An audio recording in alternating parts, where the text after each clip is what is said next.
하나님 뜻에는 두 가지 종류가 있습니다. 크게 보면 절대적인 뜻이 있고요, 두 번째가 뭐냐면 허용적인 뜻이 있어요. 절대적인 뜻은 뭐냐면 세상 그 누구도 변개할 수 없고 세상 그 누구도 막을 수 없는, 거침없이 하나님께서 이루어 가시는 하나님의 뜻입니다. 그거는 우리 삶을 향해서 하나님께서 이루어가고 계시는 거예요. 바로 구원의 역사입니다. 그래서 하나님의 절대적인 뜻을 이루기 위해서 하나님께서는 세 가지 역사를 이루셨어요. 첫 번째가 뭐냐면 죄에서 우리를 해방시키는 거예요. 죄에서.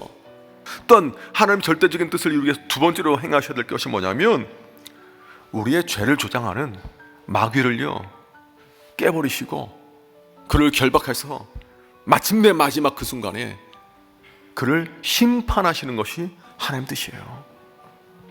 마지막으로 또 어떻게 하시느냐, 우리를 죄에서 해방시킬 뿐만 아니라 생명의 길로 인도하셔서 영원한 생명으로 기쁨과 자유를 누리게 하는 것이 바로 하나님의 그 뜻이에요. 예수님께서는 이런 하나님의 뜻을 이루기 위하여 이 세상에 오셨습니다. 예수님의 양식은요 하나님 뜻을 이루는 거예요.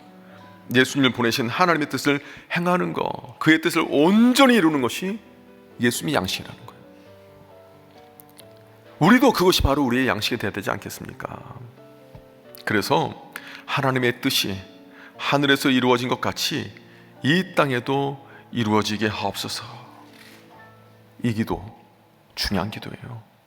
때로는 우리가 살아가면서 내 그림이 최선이다 생각할 수 있지만, 내 계획이 최선이다 생각할 수 있지만, 그보다 하나님의 지혜를 의지하고 하나님의 신실함을 의지하고 하나님 주의 말씀 순종하는 게 얼마나 기쁜지 모르겠어요.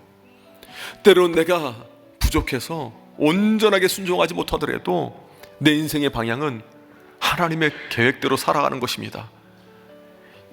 이 모습이요 하나님께서 너무 기뻐하시는 모습이에요. 성경에 보십시오. 다니엘 같은 경우에 뜻을 정했다라는 건 뭐냐면 내 뜻 정했다라는 게 아니에요. 하나님의 뜻을 구하며 하나님의 뜻대로 살기로 뜻을 정했다라는 겁니다. 그러니까 그때 바벨론이 세상을 정복하는 그 시기에 바벨론에서 포로로 끌려가 목숨이 경각에 있었던 그 다니엘을 하나님께서 높이셨잖아요. 다니엘의 평생의 하나님의 선하심과 인자하심이 뒤따르게 하지 않았습니까? 다니엘의 삶은 복되게 했을 뿐만 아니라 다니엘을 통하여 하나님의 능력이 어떤지 보여주지 않았습니까? 바로 우리의 삶이 그런 삶이 되길 원합니다. 그래서 우리가 어떻게 됩니까? 한번 따라하겠습니다. 순종함으로 신앙의 성숙을 이뤄 가십시오. 오늘 예수님께서 우리에게 가르쳐 주신 기도, 아버지의 뜻이 하늘에서 온전히 이루어진 것처럼 나의 삶에도 또한 나를 통하여 아버지의 뜻이 이루어지게 하옵소서.